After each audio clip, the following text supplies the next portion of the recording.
right, welcome to the Eriugena Review Podcast. This is our inaugural episode. I'm your host, Peter Ryan, and I'm joined today by Michael Brendan Dougherty. He's the author of My Father Left Me Ireland.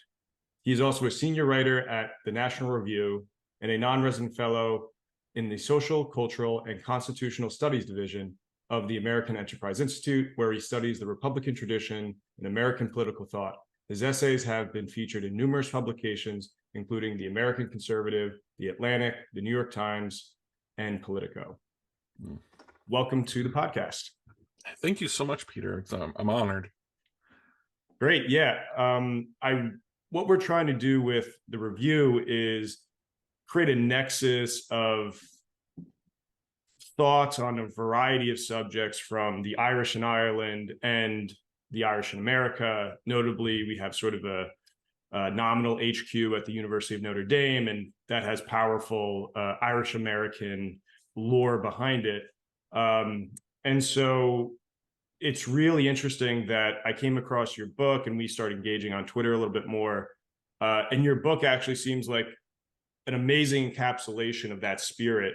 And so could you first speak on a little bit, why did you write the book? What is the summary of the book? And how does it interrelate between your identity as an American and your identity as one of the Irish diaspora? Yeah. So the book is written as a series of letters to my Irish father, who was estranged from me in my childhood. He and my mother had a love affair, conceived me after they met in England, and then she returned to America and had me and raised me, and they never married. He returned to Ireland and later formed a family of his own over there. So I grew up without him, but he would visit every few years, which gave our interactions a real intensity and pungency and sort of a major imprint. I didn't have the sort of typical every other weekend and some Wednesdays thing that a lot of kids of divorce in America had. And then my mother also had sprinkled a lot of Irish culture into my early childhood. Like we would go to these little retreats in New York State held by Dalton na Gaeilge, which was, for Irish language immersion. We would go to there was a kind of thriving fesh tradition still going on in New Jersey and in New York during this time in the 1980s when I was very young. And so the book kind of is these letters I'm writing to my father as I'm having my children, as my first child is born. And I found myself going back to those things my mother had given me and diving into Irish history books, and then even interacting a little bit with the way, I was doing this at a time in 2014, 2015, 2016, right as Ireland was celebrating these major centennials, right, of, the book even kind of begins with a hint of I was getting angry at a speech given about the home rule, the passage of home rule and the triumph of home rule. And the speaker was sort of trying to vindicate the home rule tradition above the Peircean nationalist tradition of 1916. And I was in my kitchen in New York with my wife and her pregnant belly, and I remember just how angry I felt, like that in a sense that somehow something was being robbed from me and from my children in that speech, or an attempted robbery was on. And so that sort of generated all the passions and all the reading that went into this book. And it's a very personal book. Like it's a memoir, obviously, of growing up fatherless. It's also a memoir of, one member of the Irish diaspora interacting with Ireland throughout the kind of 80s and 90s and how that changed and how that felt. and then reconnecting with it. But it was also a kind of, there's a lot of background to it as well. Like it's a vindication of nationalism at a time when nationalism was coming under heavy critique in America and abroad. Trying to explain what nationalism is, where it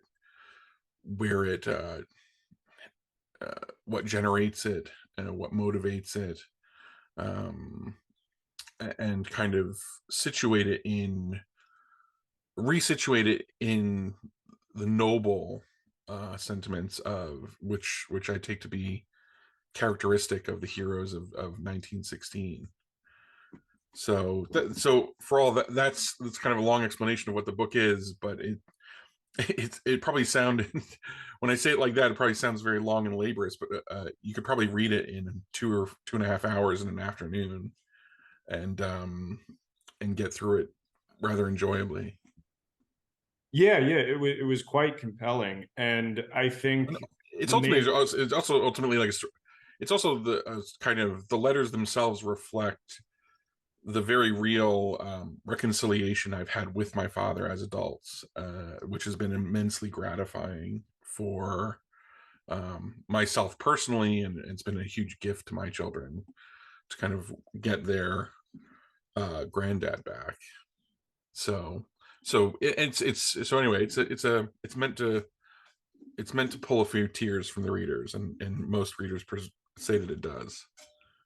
Yeah, it's definitely an incredibly personal tale, and really getting into an honesty that I would say too is not exactly typical of maybe an average autobiography. It's it's very forthright. It's very you're constantly self-aware Yeah. in it, which is intriguing, and seeing how these different events shape your young boyhood, your teenage years, your adult years, and so there's this incredible theme of the personal in it, but an overarching theme above that too is you also are self-aware that you're telling this personal story, but it's almost like Joseph Campbell-esque. Like you know that you are a representative of what happened in Ireland, how the Irish are coming to terms with their identity, what Irish Americans are kind of coming to terms with their identity. And so when did you start to kind of see that macro picture with your personal story? It just was it was in noticing this parallel of I had this personal motive for going back and reconnecting with my roots, right? And for spinning up all those old folk records, the Dubliners, and well, not just folk records, but the Pogues and everything else that had been a feature of my childhood. Then reading all of the kind of latest histories of 1916, whether it's Charles Townshend's or Fergal McGarry's, or I really liked Fatal Path by Ronan Fanning, which is probably my favorite and the most informative of the books I read. Then reading all of what everything I could find that Pierce had written, and so, and then suddenly trying to reconnect a little bit with the Irish language itself, and give at least as much of it to my daughter as my mother had given to me in America. I grew up, I think probably with a very similar amount of Irish that a lot of people in Ireland get, which is literally just good night or sit down, and Dunda Club, shut up, like just that little bit. And so I noticed I was reconnecting with this, and then I noticed at the same time when I'm tuning into RTE or the the morning Ireland or whatever, there's just this series of commemorations going on in which Ireland is looking at these events and reinterpreting their history in a very different way, right? And then I was looking at it. And so I started to notice just that tension was something that kind of motivated the book, right? Which is like, um, I was, um, like I remember January 1st of 2016, there was a big editorial in the Irish Times by their religion reporter, which was, had this venomous title like Patrick Pearce's Catholic Revolution excluded, X amount of the island or whatever. Um, and it like, it, it alleged that, even like O'Connelly was somehow making a nasty sectarian gesture by receiving Holy Communion in the moments before he was executed. It it it it sort of criticized Pierce for using terms in the Apostles' Creed as if the Apostles' Creed were foreign to Irish Protestants, which I thought was so ignorant of the writer. And and I found other things. There was like a series of biographies of the figures of 1916, and I remember reading one about Roger Casement. And Roger Casement reputedly converted to Catholicism in jail ahead of his execution. And the author of this biography, one of these new biographies, went to these like absurd lengths to rewrite that event and said like, oh no, Casement's spirituality and his idea of Catholicism would have been much more in tune with the liberation theology of Latin America in the 1970s. And I thought, like, that's so not only just baldly and stupidly anachronistic, it is it was like cringing. It's like a cringing embarrassment. And the way I understand why these things are being written this way in Ireland, because there's this huge public embarrassment about Catholic identity and about the record of the Catholic Church in Ireland in the 20th century. But it's just false. I mean, it's just the truth that the deeds of 1916 inspired conversions like that, not just among Casement, but Constance Markovitz just cited the sight of watching the Fina boys praying the rosary during the fighting at the GPO in 1916 as one of her reasons for converting to Catholicism.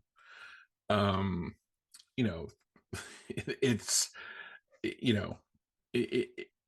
and also just I wanted to point out to my peers over in Ireland, like, some of us aren't embarrassed to be Irish Catholic. We're actually kind of grateful for it.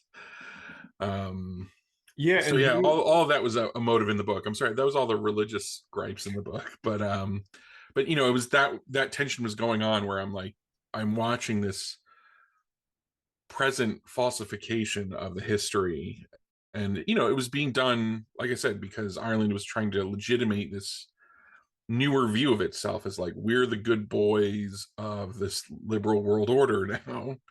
We're the most progressive country in Europe. We're the first country in the world to legalize gay marriage. We've gotten rid of laws restricting abortion, and this almost totally insecure insistence on affixing the adjective modern before you ever say Ireland, right? So yeah, I don't have such insecurity. Like, I find I would take my Ireland without an adjective, because Ireland will take every adjective: modern, ancient, heroic, romantic, yeah, and free, I think proud, valiant. many. I think this is a good time to clue on one of your memorable quotes from the book that I think connects here. You write, "I know that when I try to assert the Irish thing, it seems soapy Irish or just hopelessly quixotic. But I do not lack for company. The men of the Easter Rising had backgrounds that made them self-conscious and assertive about their Irishness." And so what does that quote mean to you, and how does it sort of speak to the idea that the revolutionaries themselves were actually in a moment of identity crisis? Yeah, well, listen, I was stunned as I was doing my own reading, right, that a lot of these figures, because of their own fathers, had this, impairment to their relationship to Ireland somehow, right? Where Patrick Pierce's father was an Englishman from Birmingham, and even Pierce had a hint of a Birmingham accent throughout his life. James Connolly served in the British Army. In fact, he hid from quite a few people, and I think his father did too. Many of them did, and they that naturally creates a kind of assertiveness, and it's something that people notice.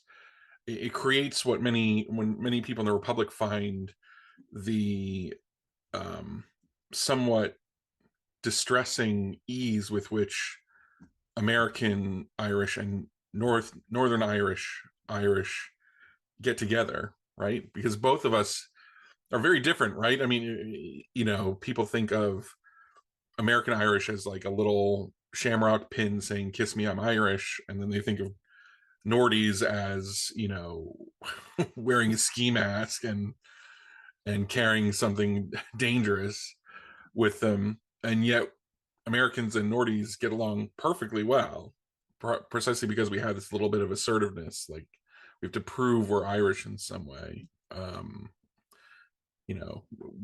It doesn't stick to us the same way that it does if you are born, live, and breathe and reside in the Republic. So yeah, that and also the identity crisis too. I don't think people appreciate how the tradition of Irish nationalism at the beginning of the 20th century, right? Like, people talk about there's this kind of cultural moment that started in 1898, where you had the centennials of the 1798 rebellion, and then you move over the next 20 years toward the revolutionary period in modern Irish history. And that period is the period where you get this infilling of so many songs and ballads and plays and things that kind of feed the Irish nationalist imagination. And what I wanted to sort of be clear about was, the the ballads and plays can be kind of they can be used to anesthetize Irish nationalism in some way, right? And in fact, that, like, they can be compensations for, right? They can be like the charms on a loser's bracelet, right? That, like, this is what you don't have independence, you don't have freedom to self-govern, but you have this doomed national tradition to console you privately at the pub or something like that. And what is so electrifying about Patrick Pierce is refusing that mindset, right? Is that he is saying, no, this reflects a real tradition of rebellion and a will towards national independence and freedom, and I'm going to take it seriously, right? Like, there are many people who, and you can detect it even in Ireland today. I detect it all the time. Who the old ballads and songs are like nice, but they're almost this fake romantic project. But when, Pierce is turning it into political action, or a mandate for political action in the graveside oration for O'Donovan Rossa, then it becomes this electrifying, the songs are transformed and become this huge treasury of passion for freedom and independence, uh, and real action, right? Like in a way, like the most revolutionary thing the revolutionaries did in Ireland was take Ireland seriously, right? Like this is a serious country with a serious history, and you see that language of protest in nationalism all the time, right? Like going back to Thomas Davis, like this is no sandbank. This is an island in which the genius of Europe has been concentrated in many ways, and which has a gift to give the world. Um, I found that intensely inspiring. And it's also an intensely inspiring vision at a time when I think the whole world. This is something I didn't get into in the book as much, but I think that vision of the Irish nationalists was intensely inspiring and remains so today, in a world where I think everyone wants to look to the hegemon, the United States, as the only source of like cultural, intellectual innovation or weight. And in some ways, the British Empire was that in 1916. And it's just not true. I mean, I'm a nationalist with Owen McNeill in believing that every nation has some gift to give to the common humanity, in their development of their own genius and their own culture. So yeah, that all of that was very moving to me. And again, it was very opposite of um, the commemorative stuff that was happening in Ireland at the time, where it was like, oh, somehow Pierce and Connolly were just making us into, modern consumers or somehow. And that's interesting because you're talking about a lot of this gift shop Irishness that seems to Yeah. be pervasive, and comparing it to the seriousness that Pierce and his cohort felt at the time and really wanted to assert themselves.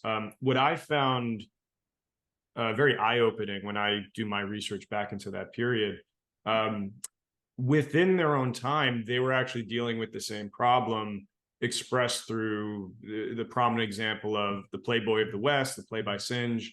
And there were Irish and especially Catholic riots outside the playhouses. And there were critics from Arthur Griffith to Patrick Pearse, all down the line. And they were criticizing this one play because it was basically depicting an Irishman as someone in London would depict an Irishman. It was sort of playing into this, well, isn't this cute? Isn't this a nice stereotype to conform to? And it's non-threatening. And that's what being Irish is. That's what the Gaelic revival is really about. And so there's this parallel here, and these riots and some of the expressions that went with it, like W.B. Yeats, who has an interesting sort of back and forth with the movement. He was on Synge's side. And one of the things Patrick Pearse said about Yeats was like, he's a third-rate poet, and like he has no business being called an Irish poet because he's doing it in English, and he preferred the Irish language, obviously. And so you have this dichotomy in 1916 where there is this assertive nationalist and a sort of nationalist cultural revival coincided with the sort of Synge Yeatsian cute gift shop Irishness, which seems to have like become, the pervasive strand as of today. Yeah, definitely. I mean, and there's a lot of reasons why that's the pervasive strand today. I mean, there's a lot of reasons, like obviously one of the reasons is that the Gaelic revival did not achieve like the kind of radical vision that Patrick Pearse had for it, where English would actually begin falling as a language used in Ireland. And actually, I mean, his vision was that it would fall worldwide, right? It would collapse back into England alone and America, as the English Empire blew up. And that's just not been true. And it's the lingua franca of global economy is a very powerful force. It's very difficult to overcome, and I think that's one of the reasons why Hebrew was so much better positioned to revive, even from nobody speaking it, in a daily manner, because its competitors were not the lingua franca of global business, right? Its competitors were like Arabic or Yiddish, which represented hybridity, or even German, which represented like an existential threat very recently. So yeah, there's that, and then also, yeah, I mean, Ireland looked for an economic future trading, and eventually kind of settled on this strategy of foreign direct investment from America, aiming to get into the European Union through an English-speaking, well-educated, but at the time relatively poor country. And that kind of set up this, gift shop Ireland, that still exists, and that, listen, has it's not entirely without its uses and virtues either. I mean, it is, it may not be what an Irish nationalist wants in the long run, but it preserves something, preserves a little connection. I mean, I think there's probably millions of Americans in the Irish diaspora who were sustained by gift shop gift shop Irishness until they actually got to go visit, or put down a more substantive root someday. Yeah.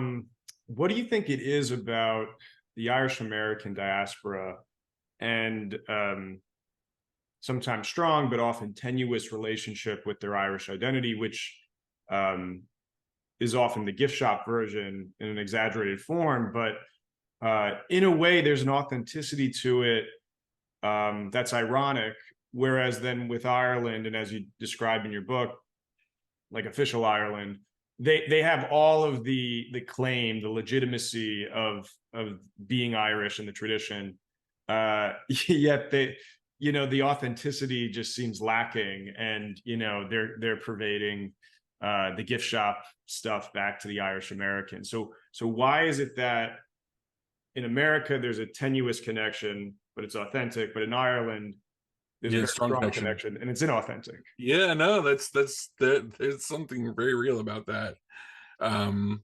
There's a joy in the Irish American. I mean, I think, I think a lot of Irish people, what they don't understand about the diaspora is that for most of its existence in the United States, that Irish identity was still, it wasn't just a romantic notion internal to you. It was still about the community you lived in, the church you went to, and how other people treated you, right? I mean, and there was even into the 1980s, like in my own part of New Jersey, it was very much like, okay, the Italians and the Irish go to this Catholic parish, the Poles go to this other one, and it's a rule, and no one, it's an unofficial rule, but everyone follows it. And for a while there would have been like, hesitance about intermarrying between the Irish and Italians. I mean, that's kind of collapsed in New Jersey by now, but like there would have been some real sense of like, staying with your people. and that memory definitely hung around, even if just jokingly, right? Like, I might have had a crush on or dated when I was a young boy, like a girl with like English descent in her background, and it would have been a constant source of jokes. um and that's what that sociology is what sustains the identity, as much as the gift shops and the kiss me I'm Irish pins and the corned beef on St. Patrick's Day, or playing the quiet man or something like that. It's that. So in a sense, what I'm saying is that there was a real social basis for feeling yourself Irish in some way for a long time. That I worry that is fading in America. I mean, because that was also something I could see in my generations. Maybe the Irish and hyphen was fading away from my grandparents, but then as my mother came to love an Irishman, and then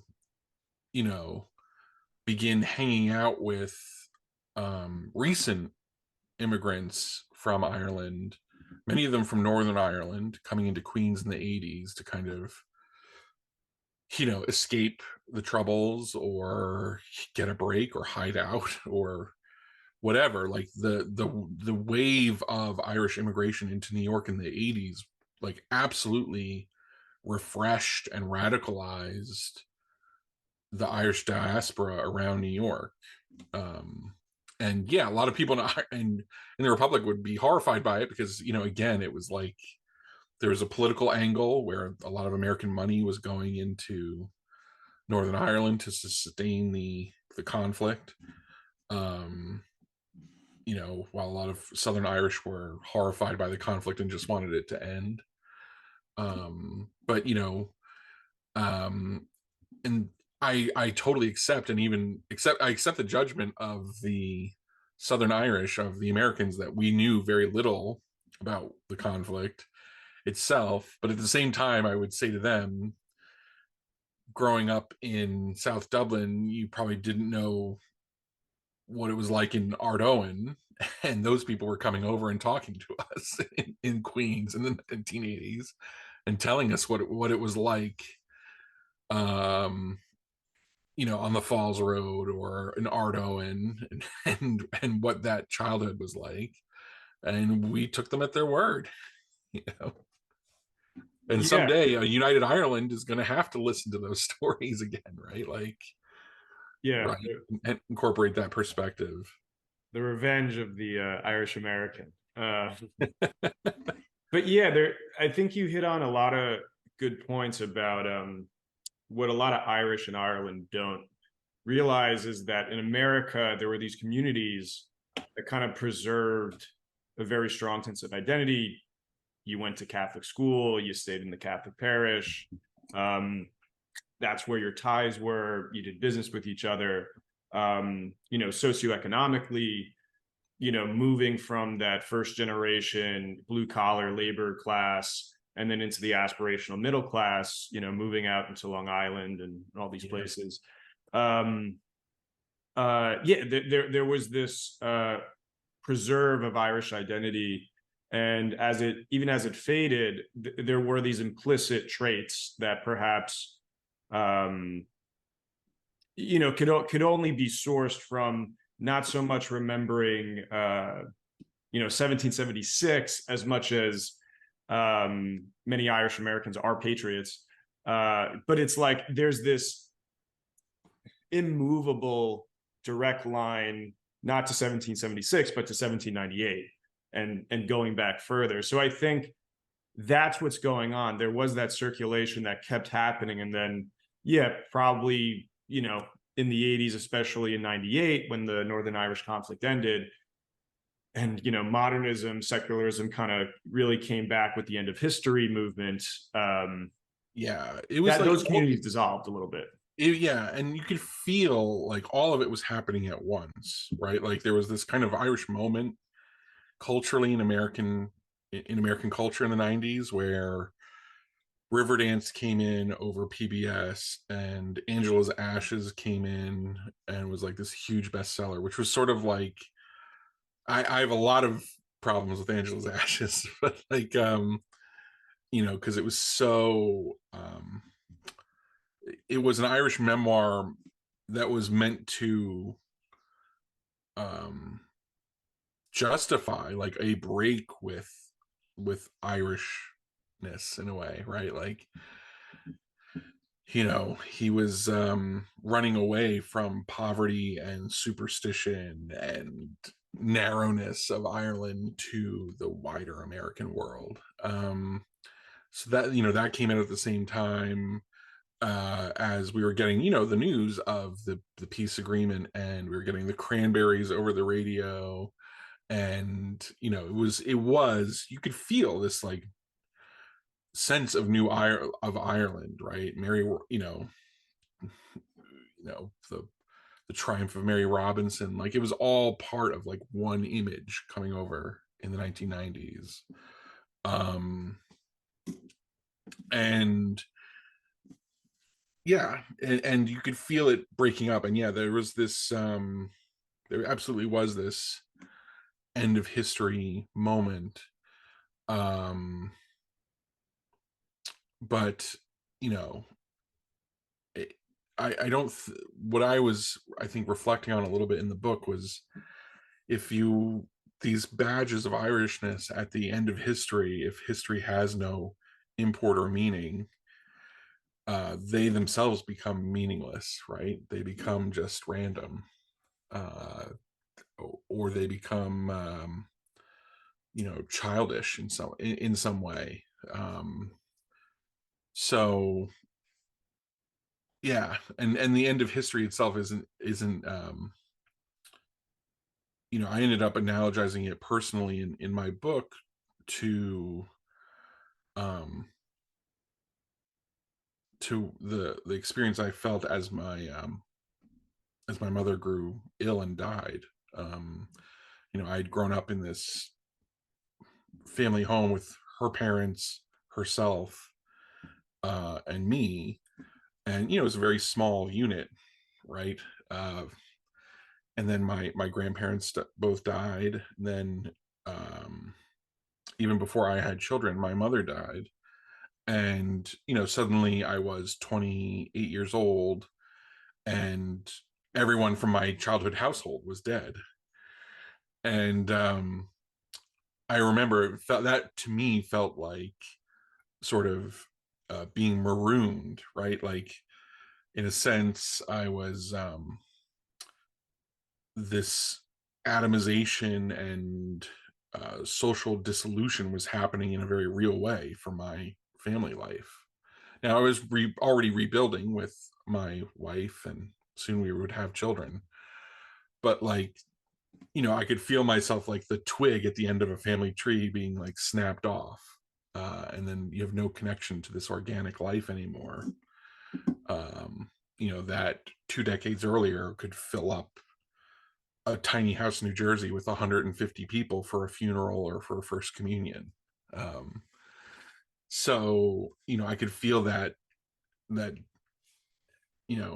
end of history was in some ways, if the there's this idea in Rizard Legutko's book, The Demon in Democracy, that the partisans of liberal democracy have a kind of almost Marxist vision of the future in their heads, even though they pursue it by liberal democratic means. And they just have this idea that like national identity and religious identity, um, and even the importance of family in some ways will be dissolved as we like march toward fuller freedom. Um, and I think that that's impossible, right.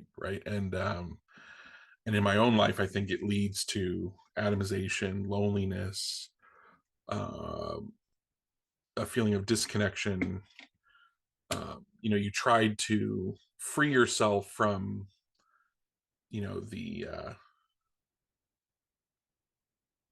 the dead generations. That's how the home rulers like parodied the the supposed ancestor worship of the Irish revolutionaries. So in trying to free yourselves from the past, you end up not not a free subject in the present, but like just alone, just a subject known subjectively with no actual objective relations to history one way or the other. And I think that's like I think that existential dread is actually underneath a huge amount of the depression we're seeing in society right now.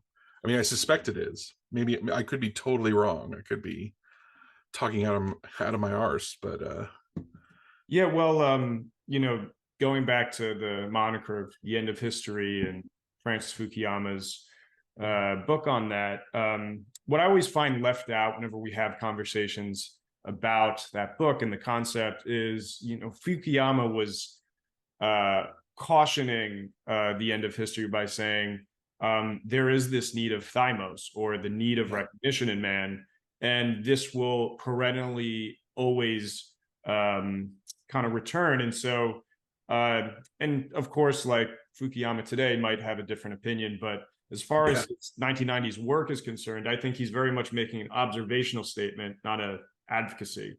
And he's sort of saying, we've kind of reached this end of history, but perhaps the real end of history is this constant like cycle between these people with the need of recognition kind of bubbling to the top, creating sort of a return to history, and then it will come back to the end of history. Well, and I think I think he's absolutely I think the end of history is one of the most penetrating and misunderstood works ever written, and I prefer it to what he's written in the last 15 years. Precisely, I think the end of history I think you see that cycle precisely in that 1898 to 1916 period in Irish history, right? Of like, we're going to commemorate this dead revolution from 100 years ago to and smother it in sentimentality to and fill up the Irish gift shop with the songbooks, to a generation rising up and saying, no, Ireland has a glorious destiny on the world stage, and we are the generation who's going to effect it, right? Like, I think we've already seen that cycle of the end of history before, and we're going to continue to see it. And you can feel it even now. You can feel you could feel it too at the in the United States. There was a certain personality who felt at 9/11 suddenly like energized, right? I mean, I think David Brooks even wrote about it, that suddenly like, gosh, we could finally throw off like just this empty consumerist 1990s and have a civilizational mission again, and of course that can lead to hubris and misjudgment and miscalculation. But yeah, I think this is a recurring thing. And I think it's also why the attempt to smother it before it comes back to Ireland again is going to fail, right? I mean, like, there are already young people who, I think in Ireland, who are looking at Ireland and don't want it to just be a kind of tax rate at the edge of the European Union. They have like a grander idea of what a nation could be. Yeah, and on the note of again, there's this irony that happens. What is it about the third or the fourth generation, like within a diaspora, where to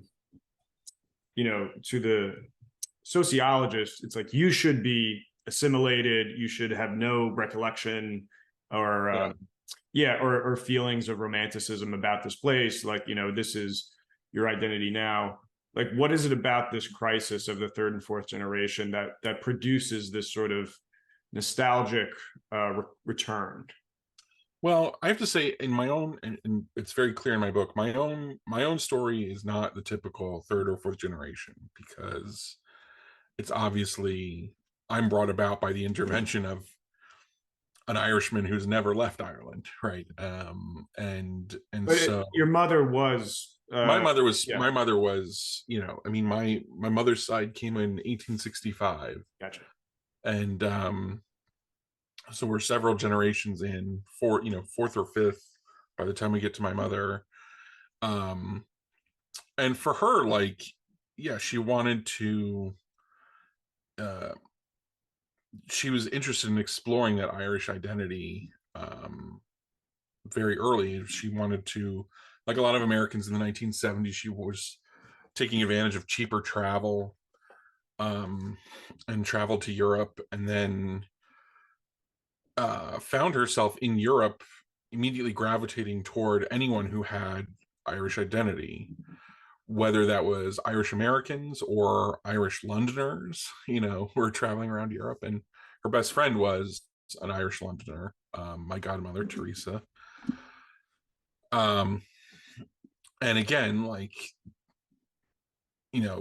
my godmother herself is a little removed too, and but then that identity gets refreshed again and again as either more contact with other immigrants or more contact with the homeland starts happening. And so yeah, it was part of my mother's search for identity. And then of course, this man came along, and for me, Ireland was always kind of like a potential other life I could be choosing, like maybe I should be going there in the summers, or maybe I should be spending more time with my father. There was always that element of it that made it like a live option and made me curious about it, and made me, observe it more carefully than any other society that I've like experienced, right? Like I'm intensely alive in when I'm in Ireland to, observing what's happening socially and how everyone's getting on and interacting. And I probably have way more insights into that than I would to, English society, which I've, spent some time in too. But, I'm just not as, I don't have that personal internal compass or meter that's like, oh, these are class distinctions I have to care about, or it might be interesting to me. But in Ireland, I very much notice what's going on. um and it's interesting, like the like, I'm amazed at Ireland's capacity for a distinction between private opinion and public opinion, right? Like, I think that's so alien to Americans. Uh, you know, how free and unguarded Irish conversation is when it's private. I think would astonish a lot of Americans. But how constricted the public conversation is, which also scandalizes us. And I think actually we're seeing it this week with a lot of American commentators looking over at Ireland contemplating a hate speech law, and all of us saying like, what, what's going on? But most Americans don't have that reference point of understanding that even if this thing comes into existence publicly, there's going to be this layer of private life in Ireland, which is still completely anarchic in spirit. Um, Whereas I think every Irishman, although I don't begrudge anyone in Ireland who opposes the law, I would probably oppose the law. I do oppose the law.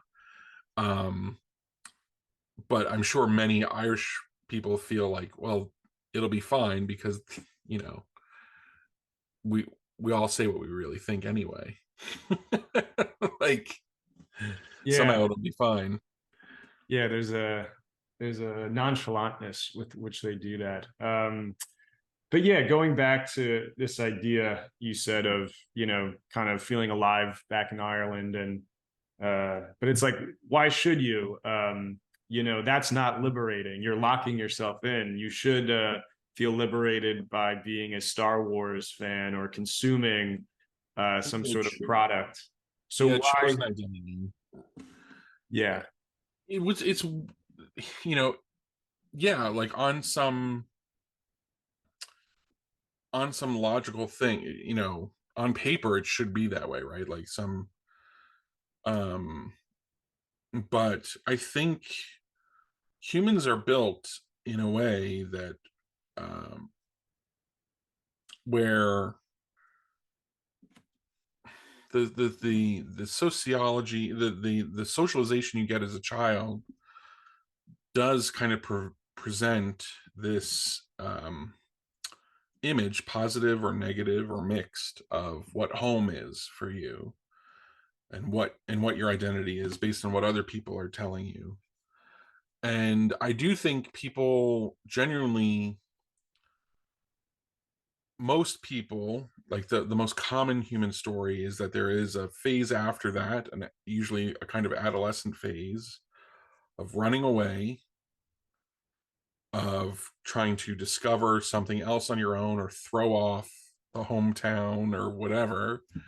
And then for a huge amount, it's actually of humanity, the story is actually, no, a kind of acceptance of these primordial bonds and identities as the real thing. And suddenly that, and that's met with, you know, sometimes that's dramatic catharsis in that acceptance. Sometimes it's just done over a million gestures adopted over, you know, two or three decades of life as you get older, um, that suddenly you've adopted as your own and accepted as your own.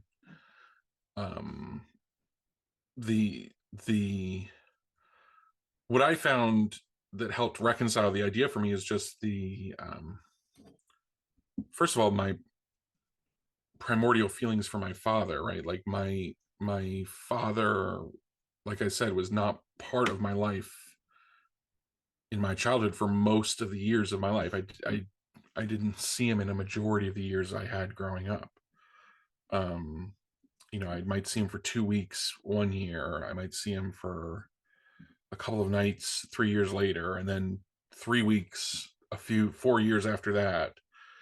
um and you know, I'd get letters and little gifts coming from overseas.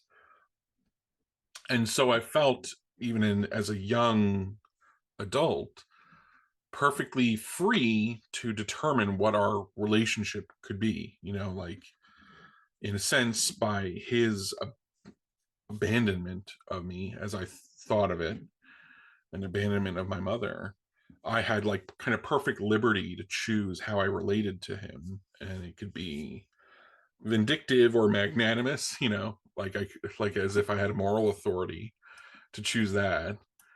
But also it could just be light, or we could just keep it at a very, you know, superficial friendliness if I wanted to. And I found that that was in practice totally impossible. And that, you know, there's a moment I recount in the book where, you know, I'm a young man, I have you know, a serious girlfriend who is eventually going to become my wife. um and I'm kind of building my life after college, and my father comes over with his wife and his 3 children, my half siblings. And I had it in my mind, like, okay, I'm going to kind of show you, like, I've made a life for myself, like I didn't need you. And and you know, we went out to dinner together and we had a, you know, great time, like very easy conversation, all of us. And my girlfriend and my half sisters are kind of like laughing with each other and chatting about these physical gestures that my father and I shared. Yeah, and just think of that for a minute. Like, we didn't occupy the same household, right? Like, this is, there's some weird genetic thing that makes me hold my hands on my hips in the same strange way that my father does.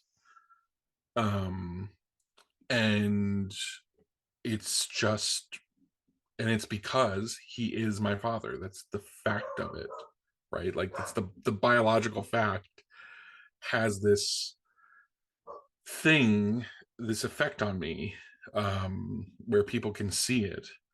And I remember that evening, I just felt what had been my like planned victory over this man, right? Like this kind of like whatever hurt I felt about not having you in my childhood, I was able to like overcome it and show you like I could put together a good life um without him. Like I just didn't think of that anymore. And I realized, no, this man just factually is my father. This is the bond I have. This is the history that produced me. And I realized, like, if there were, I think of the way I put it in the book and the way I felt at the time was, if there were 100 men that looked like him in a room, I still could have picked him out, just instantly. And it was something I'd had to deal with in other times in my life too, where one time when he came to visit as a surprise, and in my fourth grade, he just showed up at my school, and one of my friends, just who had never seen him before in his life, just saw him behind me in a door frame and said, "Michael, I think your father's here." I was like, "What? What do you mean?" And it was true. Like, this friend of mine could see the resemblance, this connection between us instantly. Yeah. um I so think I think it was that episode in particular, which towards the end of the book, yeah, it feels like the watershed moment of the book in a way. You actually realize later in life, rather than your father having a kind of superficial, like he was coming over to see a sports game and then you were sort of like a side errand, he yeah, actually made a huge commitment, like saved money because he desperately wanted to see you in whatever conflicted and confusing way that it was. yeah, exactly right. Like, I had told myself this story, and it was a story my mother kind of recruited me into for her reasons, which I don't begrudge her. That my mother's philosophy was always with my father, like, you're in or you're out, because for her it was, you know she was taking care of me. I was her son, and he left. But then he would come over, shower me with presents. I would be walking on cloud nine for weeks on end, having my doting father kind of intensely love bombing me for a couple of weeks. And then he would leave for years. And the moment he would leave, as a child, I would be just a mess, like crying, whatever, probably dysregulated for like months on end. I wish I could ask my mother about that. Um, and For her, that was just too painful to watch, and that the normal absence was easier to negotiate. um so yeah, she kind of recruited into me that, so her fundamental belief was, he chose not to be with you, Michael. Like, so man up to that fact. um and that's not how it really was. And yeah, I did find out, um later, that in some ways my father had felt prevented from seeing me, and then one day, kind of just madly driven by that paternal instinct, um, chased after me in a way, and like felt at times he was like potentially risking arrest, or even jeopardizing a chance to see me again, by doing so. And yeah, he told me this at a wedding we were at, together, my cousin's wedding, which was in Dublin, in the Shelburne Hotel, where the British were shooting out our 1916 rebels 100 years ago. And he told me how he'd really felt, and had said, like, well, now that you're a father, my daughter was upstairs, and it was that suddenly this recognition between himself and myself, just as fathers, and the commonality there, broke open the dam. That, of course, when you're the child of in a fatherless household, you think you're the only one hurt, right? Like the other guy got the choice. And it was my father's choice in some ways. But it took until I was adult to relate to him as, a father who was exiled in some ways from his son. Even if that was your own choice, there's still incredible depth of hurt and pain there. And his relationship to me was just as factual, primordial, and undeniable, and unsubject to in some ways, choice doesn't even come into it. Like the choice has already been made. So right, like the liberal, there's no liberal contract theory can't touch it. Like, he is my father, I am his son, and no matter how we arranged it, it couldn't have been any other way. So we're stuck with those feelings, and we could either make something good of them or not. And thankfully, we've made something very good of them. And I came to see, I guess the thesis of the book really is that, like, nations themselves are made up of this kind of generational interchange. Like, the national tradition is this exchange between generations, where national traditions are both passed on and modified and then renewed and restored. And that there's something kind of like, in a way, through him, this factual part of my life, this primordial connection to him, of course, is my literal inheritance to Ireland itself, right? Like, in a sense, I can inherit everything about Ireland through him, even as a diaspora, even as an exile. And like, sure, I'll have never grown up on Rings End, or like deploring the people from Rings End, or envying them, or whatever. Like, that's true. But it's also just as true that the people in Rings End will never know, like, exactly how full-hearted an American Irishman can be once we step on the soil. Like, this is just a mound of dirt to you in Ireland, but it still means something to me. That that's unique to us. So, and in the right way, like, someday I pray that Ireland will treasure what we could bring back to her. Because I think a lot of us are anxious to do something. You Yeah, yourself.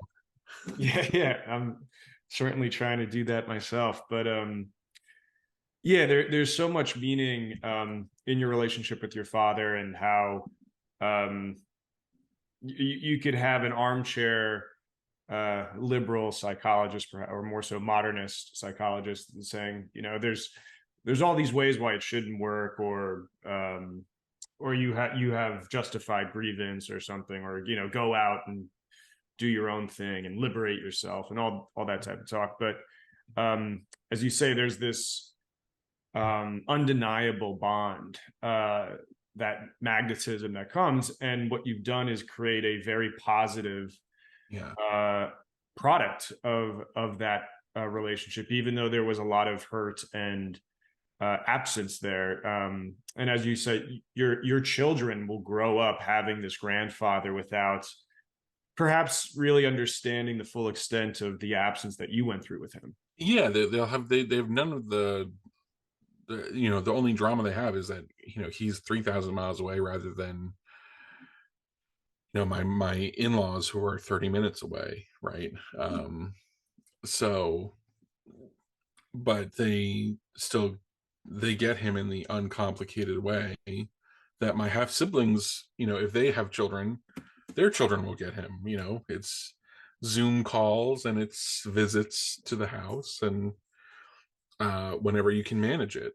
And so, yeah, it is, in a sense, the hope of at the bottom of the work is this idea of restoration. And I think the great that broken homes can become restored homes, and that's not just for individuals, right? That's also the idea of these homelands that become broken by experience and heartbreak, and yet that heartbreak and experience or subjection becomes the basis for restoration in the future, right? So I was trying to write something. It sounds so grandiose for a book that didn't sell very well, but I didn't care that it didn't sell very well, because I was writing it to be relevant 100 or 200 years from now. I want people to pick it up and think, oh wow, Ireland can be great again, right? Ireland's gone through these restorations, and we ourselves can go through them. I think one of the most inspiring things about the Irish tradition of nationality is this capacity for this ability to assimilate even those who conquered it in some way, right? The Vikings weren't kicked out, but they were assimilated to become more Irish than the Irish, and then so were the Anglo-Normans, right? This incredible capacity, I think in the long run is going to work also on Unionist Presbyterians, Yeah. and Well, and then there's a someday, funny, someday maybe even on the Irish Times. yeah, there's a funny article I read once too, where it was analyzing British rock pop and all of the Irish influences, and how the musicians all had Irish backgrounds. And it was almost even it's Irish are converting, back in Britain. Yeah. No, I mean Ed West just wrote about, and it's kind of a shocking thing, but the Irish are now a market dominant minority in England, right? I think the average person of Irish descent in England is earning 40% more than the median Briton, which is an astonishing thing if you told that to someone 60 years ago, right? They never would have believed you. But these reversals happen, right? In the long run, we all seem to get a turn. Yeah, and I want to reflect again, sort of the mission of your work, what you hope for it, and how you kind of said you wish maybe it sold a little bit better, but it's sort of this necessary and work of building and keeping something alive. And I have to say too, so much of that is emblematic of your mother, and she comes across as just a very incredible and putting in the work when perhaps it was difficult, and she didn't have the recognition all the time for it. And so she just, that was a very powerful essence of the book, I think, as well. Yeah, I mean I really, it's funny, I wrote like I said, it's a very short book, and it's about fathers and sons and paternity and nationality, but then one reviewer, Andrew Sullivan, was also exactly right when he said the book is literally a poem about maternal sacrificial love. Right, I wrote, one comment I wrote on the book was that in a way,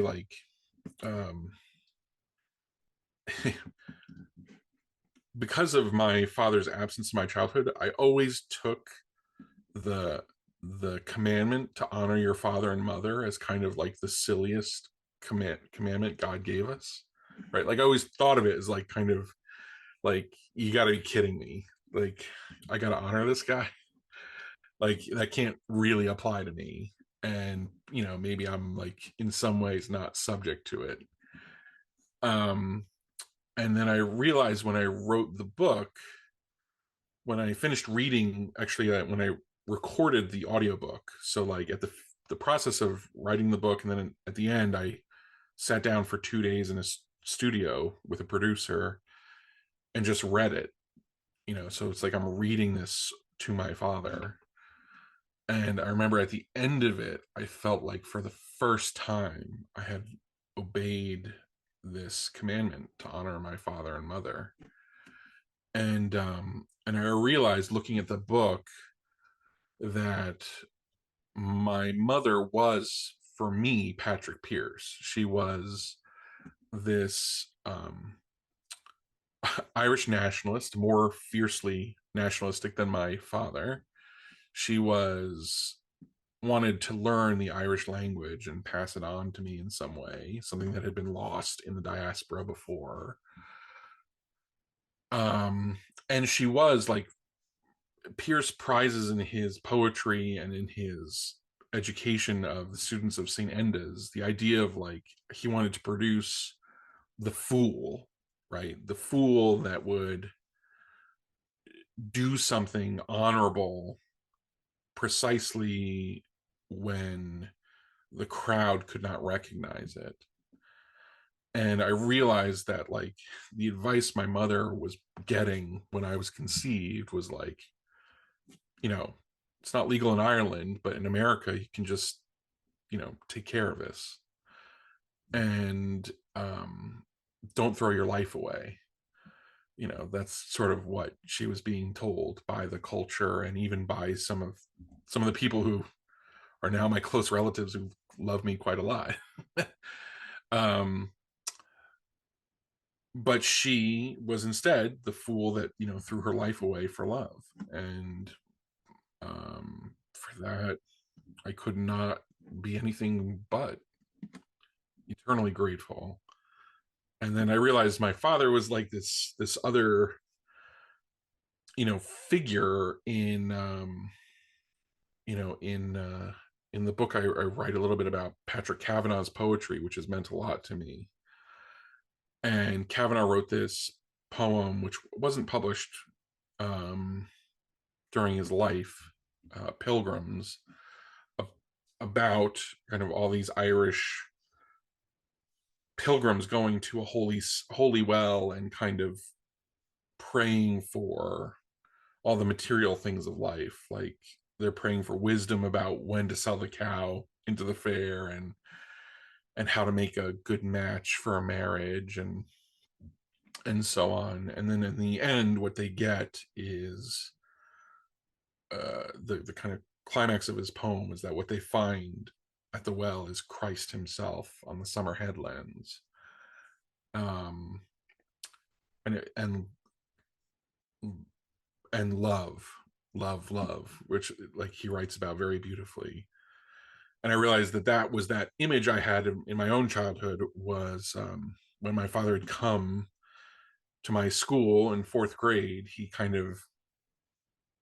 I thought it was all about, at the time I was a cynical kid, and it was like, my father is this, $2,000 check that comes every, twice a year, like Christmas and my birthday, and maybe a few presents for me in the mail, half of which I throw away, like, because I didn't want them.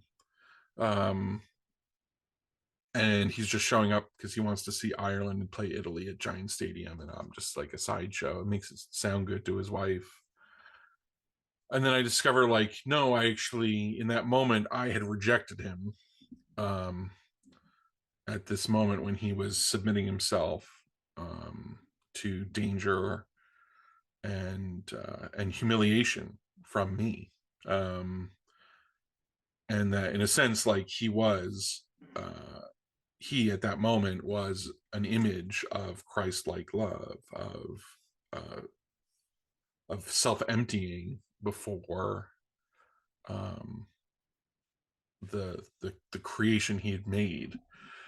And in that moment I had rejected him, but it was in that moment also I could see, by seeing it years later in this kind of transfigured light, I realized that actually this moment at which he was at his lowest as a father, and I was probably at my lowest as a son, was actually the moment of greatest love between us. So yeah, it was very it was quite a thing to write the book. It was like quite an experience. It was almost like an exorcism in some ways too. Yeah. Like by the end of it, I felt like I said I felt like I followed the commandment to honor your father and mother. I also felt like I could die and I would have done something decent with my life by like at least putting it down that my parents, that I was grateful for the life that my parents gave me. I'm grateful for all of the things that are primordially a part of it that I never would have chosen on my own, right? But Yeah. yet they've become mine. And that's sort of like the altogether, this is like a some argument for at least going beyond the liberal understanding of society and accepting that some of what our life is in this world is just an inheritance, and your relationship to that inheritance, either accepting it joyfully or sorrowfully or heroically or rejecting it, is will also define you. And that definition is not exclusively an action of your will. It is the meeting of your will with uh, the tradition of life that brought you into this world, and it's also a meeting of your will with that you end up passing on inevitably to your children, right? Because they Yeah. may make a different choice. Yeah. And to be honest, when I was first starting the book, and you're flipping between your personal story, and then it's like, okay, we're in 1916 now, and we're doing this back and forth dance. And again, that becomes more and more wedded as the book goes on, and then as you sort of conclude right now, and as it concludes in the book, kind of like it's all the same story. I mean, it's all connected through this idea of your parents passing it down to you. And why are they doing that? Why are you now kind of understanding it as so important that it is? And it comes down to love, as perhaps like rudimentary as that may sound, but it's like the heart of nationalism, of this, like all these ways we try to define it and what's justifying it. And it's as simple as the logical conclusion of love for your parents, love for your children, and extending that back into like, what did they pass down? What should I cherish? Why should I keep the tradition alive? For my children. And so I often think this way for, Catholicism in our era of modernism, and, free choice and higher thinking that we have, oh, I could easily lapse and become more secular. But, is that really like insulting to the fact that my ancestors for thousands of years were persecuted for that faith? And is there some sort of obligation that they experience incredible hardship for maintaining that, and I'm just going to throw it away because I don't know, it makes me more pleasant at cocktail parties in New York? It's so nuts too, because like one thing, like, I'm astonished that it hasn't occurred to the Irish, like in their relationship with Catholicism, that like two things. One, that many of the things that they deplore about what happened in the Irish church, were done by Irishmen and women, right? Like, but the only answer they've come up with is like, well, we can just leave. And what's interesting is like the answer from history, and even from Irish history, is like, you could also join and reform, right? Like, and purify the church. Like that is an option too, right? And it's like it would never occur to John Banville or like an editorial writer at the Irish Times to say like, hey, you know what we should have? Like we should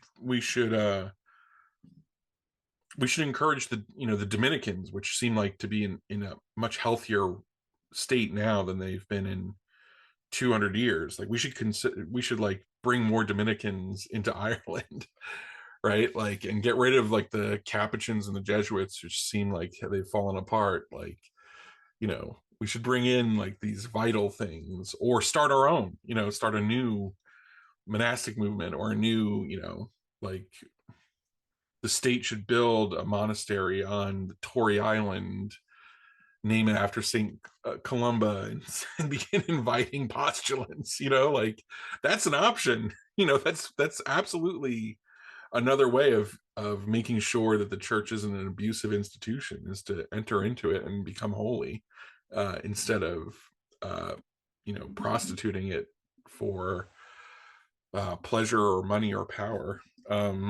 So like, but anyway, we'll see if it occurs to someone else. But yeah, it is. And you know, I don't want to reject anything that is negative about nationalism. I mean, listen, the most gratifying thing about writing my book has been getting letters from people saying, I reconnected with my father, I reconnected with my son after 20 years, and it's rough, but we're getting somewhere.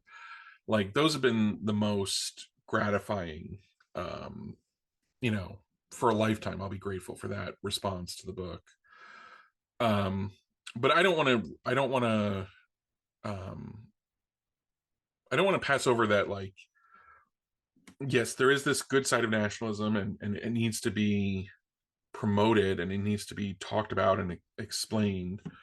But like, there is a side of it, like, I do acknowledge why it fell into disfavor, right? Like, you can be a scoundrel on behalf of a good cause. You can totally miscalculate. You can, you know, engage in an extra 20 years of armed struggle that get you no further than the Sunningdale Agreement, in my opinion. You know, and you know, you can discredit these things. Like, that's also an option, right? that's you know, being a disgrace is an option. And it's Well, just like you could be a bad parent, you could be totally in the lives of your children. Right. And there are children who, unfortunately, you know, my father, you know, whatever you or an audience member or anyone else listening thinks of the initial choice that he made, like not to have a shotgun wedding with my mother or something like that. Whatever you think of that, like, he is fundamentally like a decent, good man who built a good family and a good household, and then has welcomed his bastard son to be a part of it as much as I want to. Not everyone will have that option, and I regret that. So, you know,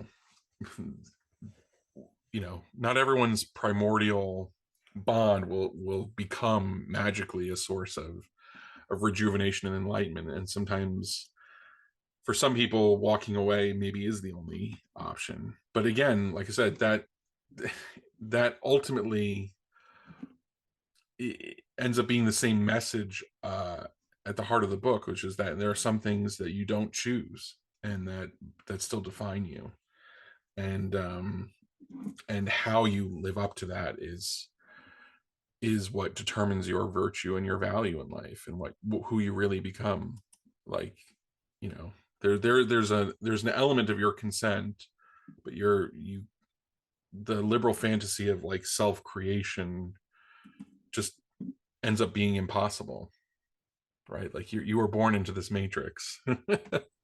Yeah, and you know, getting to, like you said, I want this book to be valuable in 100 years, and for the expression of the case for a positive nationalism. Again, sort of like totally understanding the negative argument against it, but in this world today, there is such pressure placed on any expression of it, and going further in the particular, like a defense of Irish identity that is, which has always been under attack. And sort of the revitalization of that and saying it's good to continue that into this 21st century. And so in my own way, I found it incredibly resonating in that regard, as I, as an Irish American, have a strange attachment to Ireland and now have done, schooling over there and have lived there and have keep creating more and more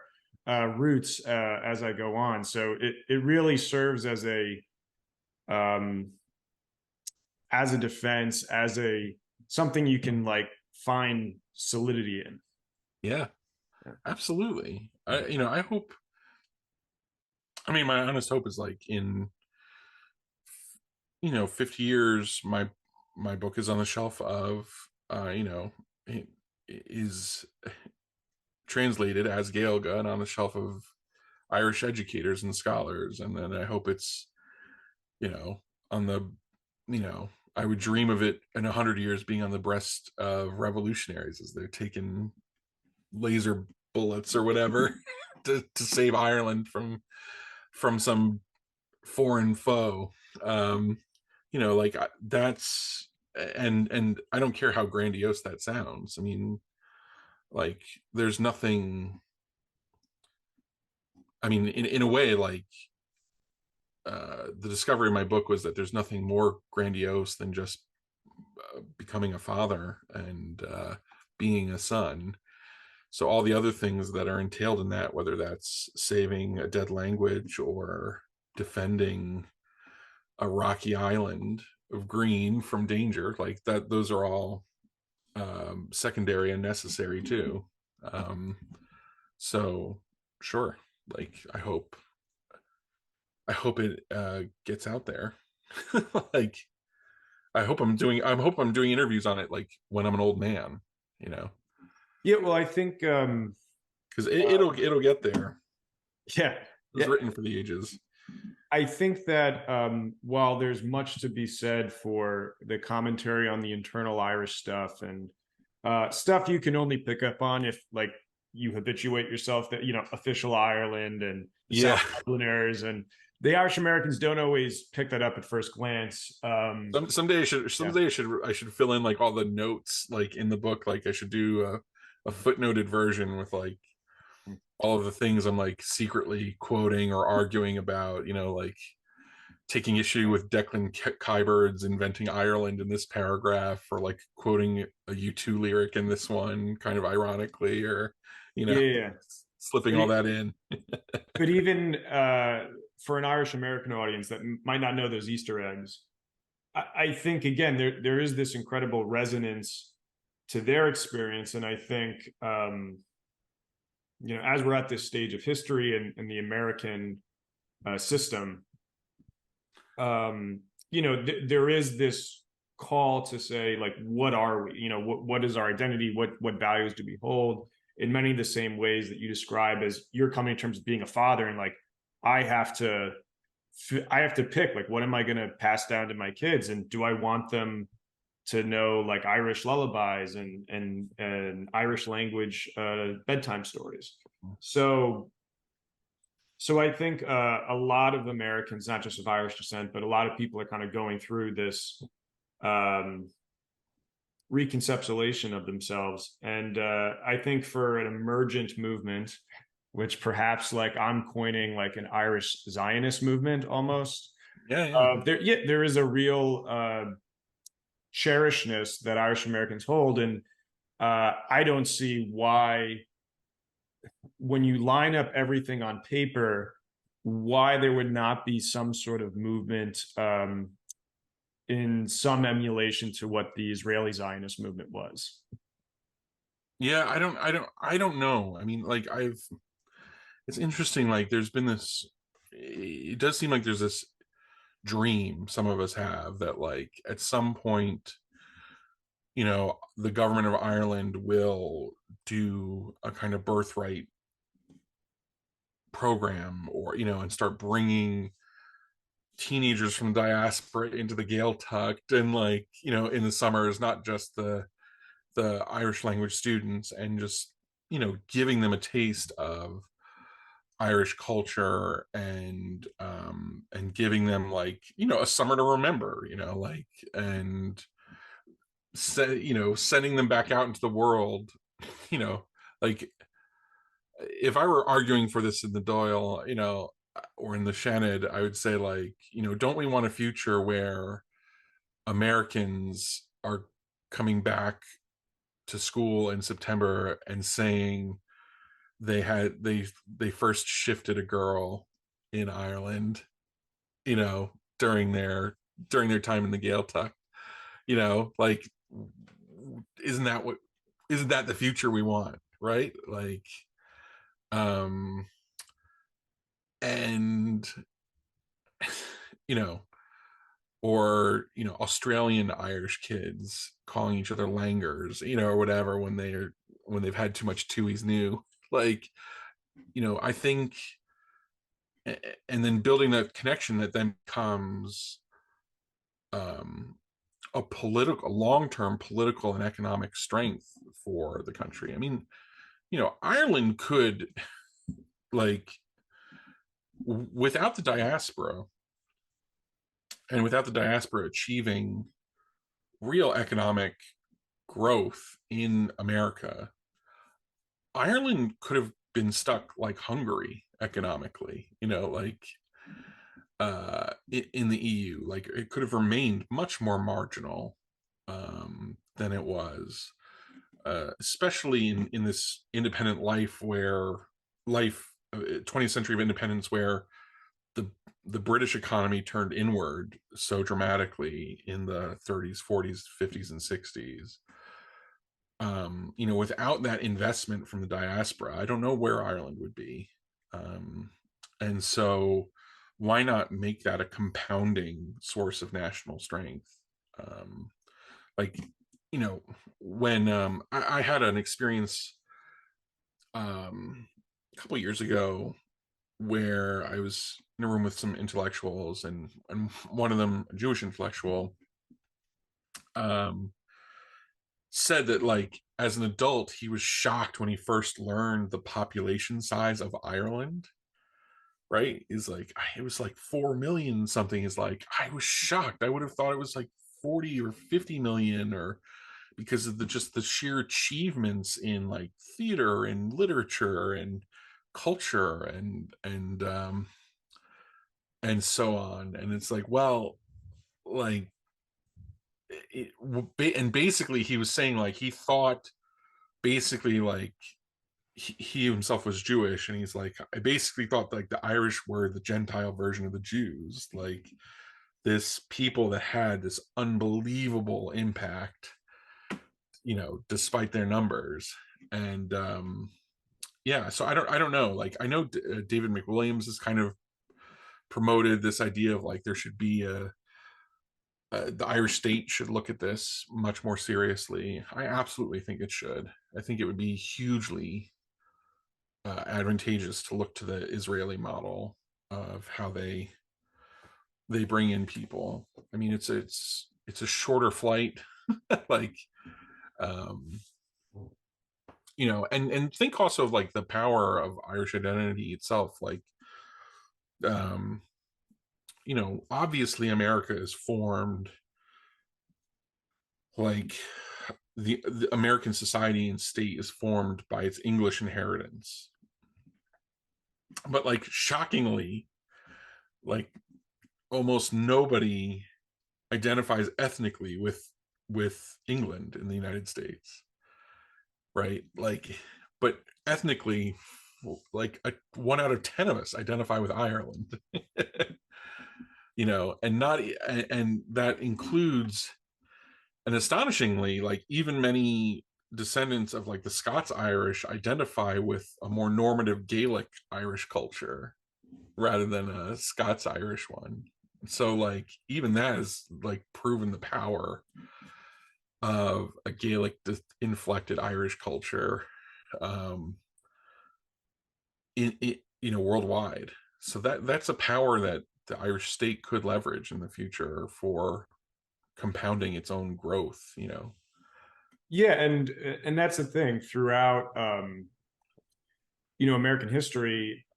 the big blocks of population were the English, and then the Irish, and the Germans were the other big block, but they stayed in the Midwest on farms, and like that kind of gave them this insular kind of quiet existence, where the Irish were actually like sharing the urban environments, the industrial environments. They were the labor, the WASP were the capital.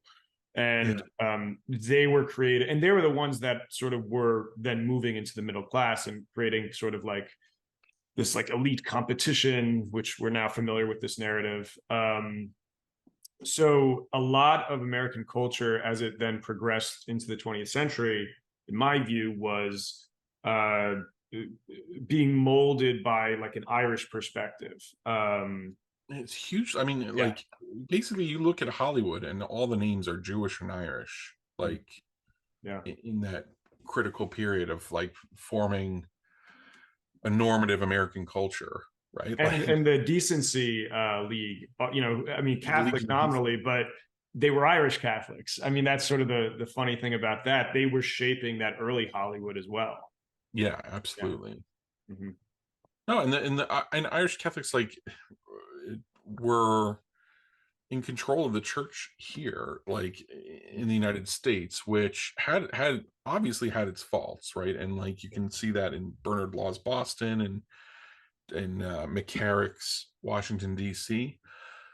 But for generations before that, it also had virtues too that I think a lot of the Irish would envy, right? Like we didn't have the industrial schools issue. Like that was an issue. Like a lot of the things that I feel like Irish people blame on the Catholic Church particularly are really like things that the Irish adopted from the English, right? Like you adopted these Victorian institutional approaches to social problems like industrial schools, and then they became Catholic just because they were, Ireland was Catholic and was run by Irish Catholics. But they weren't like invented by they weren't like they weren't the product of native genius, right? Like this was a copycat. Artane was a copycat institution. Now I would argue like one of Ireland's national faults is this like out of the insecurity that I think Irish people feel about Ireland's place in the world, there is this thing of like they adopt an ideology or a social paradigm from England or the United States, and then they try to do it in like a more intense way. Like we're going to do this even harder. So it's like you see that with the institutional reformatory institutions, workhouses and industrial schools, things like that, in one period. But then in a way, like you see it with the neoliberal period, right? Like in a sense, like without admitting it to themselves, it's like we're going to do like the Thatcher Reagan thing on steroids, especially when it's foreign capital. We're going to give it such preferential treatment. You won't believe how low our tax rates go. And yeah, there's like an intensity to it that's interesting, and like I think it's one of the besetting faults, if I can be so bold as to name some of Ireland's faults too. I think that's definitely at the top of the list, is like a kind of let's do what they're doing, but we'll be more merciless about it. Yeah, and this was one of the windows that I came to have this stronger relationship with Ireland, in being that, being an atomized, individual in America, economics and sort of finance was where I kind of pivoted my thinking. And then like that brought me into these questions of like, what's the right economic system, all this. And then through a series of loop-de-loops, I somehow ended up studying the Irish economic history, and mostly like what did the Irish revolutionaries think about economics? It seems sort of like an afterthought. We're so inspired by the romanticism and the political ideals. It's how do they want to structure the economy? And if there's any of that, it's like this revisionist history by sort of like the Sinn Féinists to come up with sort of like, oh, they were Marxist, all of them, and it's not exactly true. But they come down to protectionism. And like, I studied Arthur Griffith a lot. He talked about Frederick List. He talked about notably like Henry C. Carey, who was a major economic figure for the Republican Party in Lincoln's administration. Yeah, American system, basically. Exactly. Well, what's funny is like, I mean, in a way, like without economics, like, you know, my colleague Brookhiser says, like, without Alexander Hamilton, the founders of the United States would have founded the first banana republic, right? Like, you know. Yeah, well, I mean, that's what the War of 1812 was kind of about. Like the rose-colored glasses coming off of both Thomas Jefferson and James Madison, who were sort of opposed to that Hamiltonian agenda in the beginning, especially Jefferson. Like Jefferson is the quintessential like libertarian, high-minded ideal. And after the War of 1812, he's like, oh, we got our butt whooped because we had no like economic power to like actually compete with Britain. The only way to have a strong military to prevent that is we need to be self-sufficiently like manufacturing things. And so, yeah, I mean, that is very much the case. Well, and further, like, you know, if you remain like a primitive market, it's very hard for you to negotiate, right? Like in trade, you get a worse deal, right? Like you see this just as a matter of fact, like if a small nation like Ireland just engaged in bilateral trade deals, it would be probably be a disaster, right? Because it's like you're offering a small market.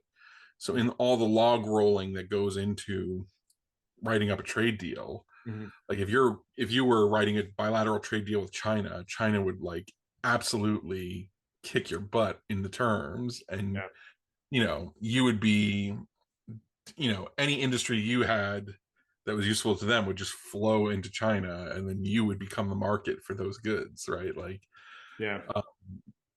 so yeah, like it's that, you know, it's very interesting. Like, how did you? I mean, I know we don't have too much more time, but like I'm curious for you. You're a little bit younger than me, right? Like I had this like little experience of Ireland before Mary Robinson and the kind of modern Irish Revolution. You know, I remember going there as a child when it still felt poor, when a lot of the old orthodoxies were still kind of regnant, even if they were dead in a lot of ways. But like you've grown up like in this era of like intense Irish self-criticism, right? Like it's always been that way. Like very little hint of the, you know, that you should be singing the you know, the old rebel songs and whatever. Like how is that, like, you know, how has that been, like, how was that something that you had to like overcome or like see through or beyond? Yeah, I mean, yeah, I'm a little bit younger than you, so I came up and but I can very much relate to like the nihilism and modernism of like, nothing matters, and even if there's this label of Irish on stuff, it's sort of like, who cares? So that was very much my upbringing, but there were so many implicit and unaware Irish isms like throughout my, I mean, like nominally like all my family, and like we have all the tchotchkes, there's a shamrock in every room, there's an Irish blessing, I have an Irish blessing on that wall over there. And so there's all these things that were sort of dancing around. I went to Catholic school, I went to an Irish Christian Brothers school. When I went to New York University, but I played on the soccer team there. And one of the funny things that I look back on, because I mean, like it was going into a totally, I mean, the most secular, like, you know, modernist place that you could imagine, in downtown Greenwich Village. But I was on the soccer team, and when we would go play games, we would go up, because there's no field down there, to Manhattan College, and Manhattan College's fields are Gaelic Park. And so, yeah, here I am, and I'm just sort of, unbeknownst to me, I'm playing under a sign that says Gaelic Park, and there's Gaelic football guys that are going to use the field right after us. They're sitting in the stands. And my head coach was also from Ireland. Funny story there too. But there was like all of these things where it's like, how do I keep ending up, you know, back sort of confronted with this Irish stuff, and then and like you talked about Angela's Ashes as being sort of a cultural lodestone for your generation. And I'm trying to think for myself, and it's like we have the Boondock Saints, I think, as one of the, like, well, that's what it means to be Irish. And so there was maybe, and that was also like the chauvinism of post 9/11 America, of, you know, not making a comment on that, just saying like there was this boisterousness to America in general, and there was probably a boisterousness to how then Irish America communicated itself.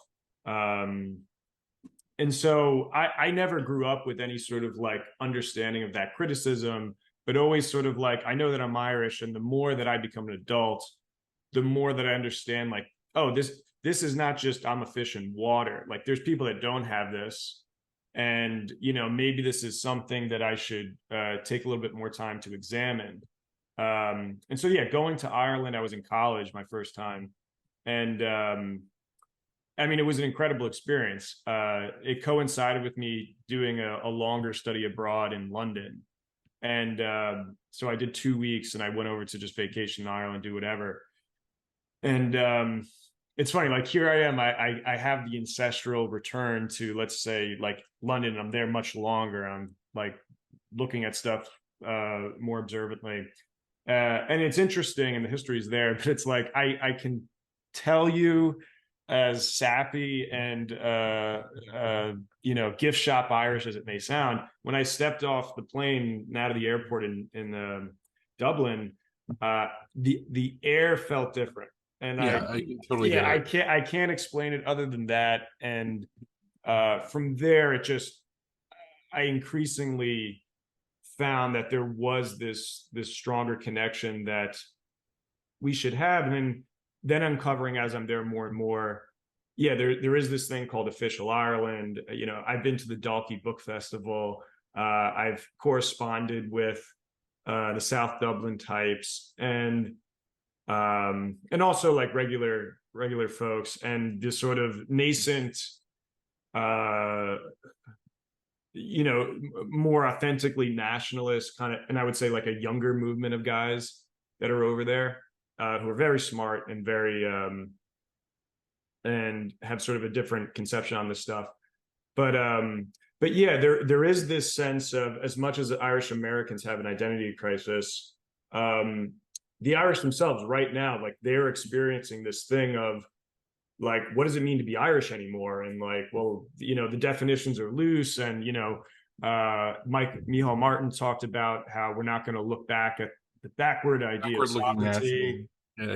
Yeah, and all these sort of like unwillingness to go back to the well of the revolution, and especially as I learned, like, I've done all these deep dives now, like the history of Sinn Féin, and understanding that you know, Southern Ireland was just as much a conflict with them, and that conflict actually exacerbated the need to reject the original revolution.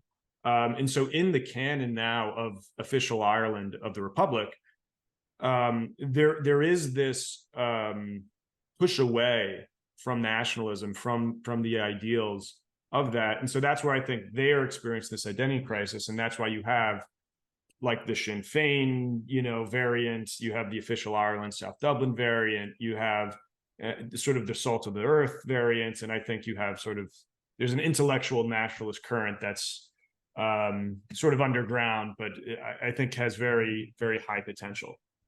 Yeah, I think I see green shoots, you know. Yeah, and I totally get what you mean. Like, you know, it's funny. Like, I think being Irish American and having Irish in us, having our American inheritance, I think, you know, it's interesting. Like, I know Scalia talked about his American inheritance made him feel like he was at home in London in a way he wasn't when he was at a French Swiss school.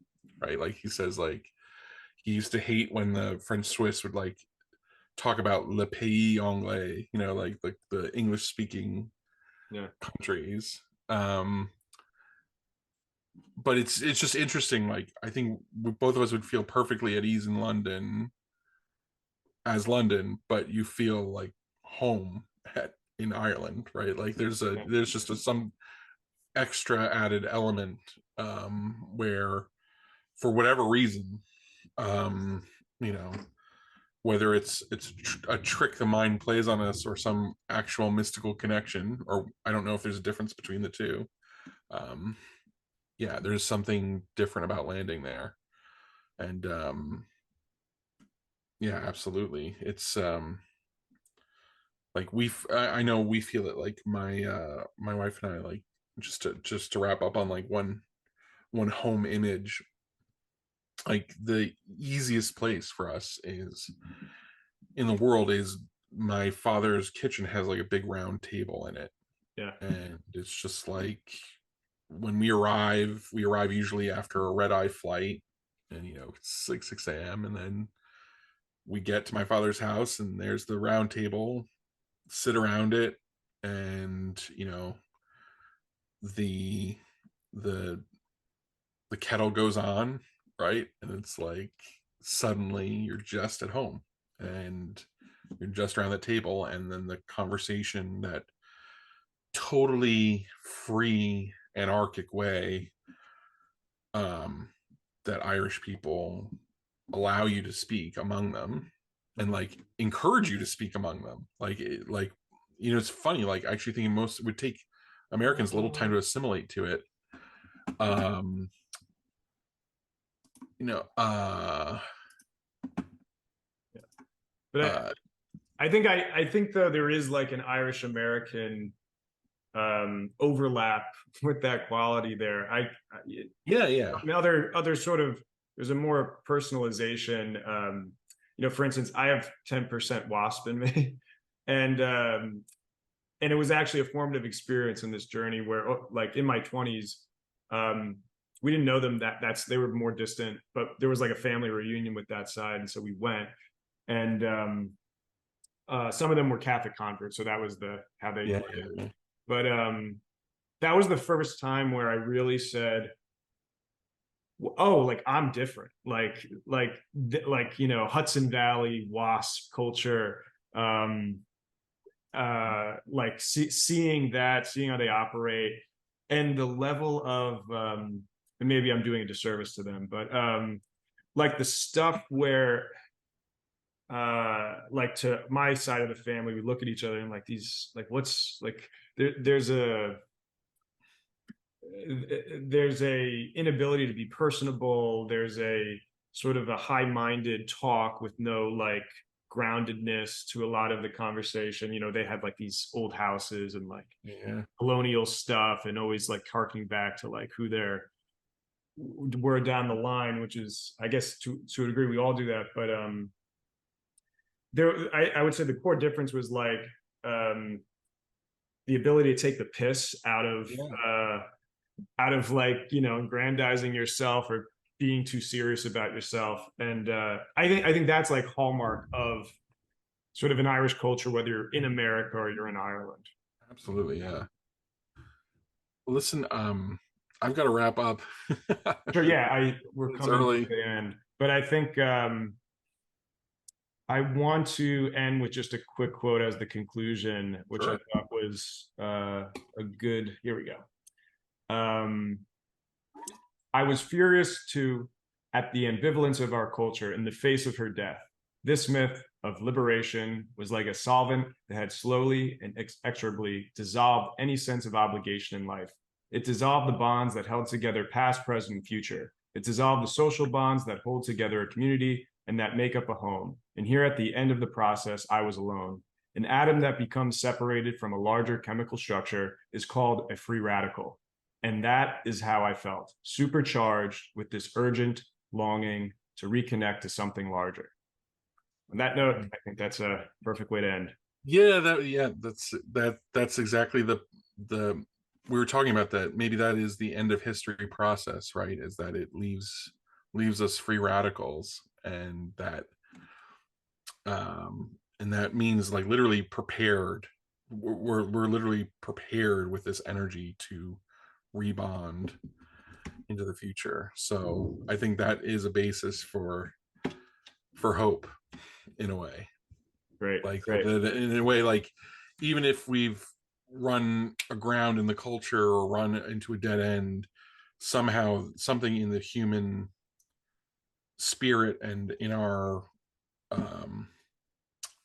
in our inheritance, whatever it is, our spiritual inheritance, then leaves us prepared for that moment at the end to begin the repair job. Okay. So we'll see. Yeah. Well, thank you for your time, and thanks for watching.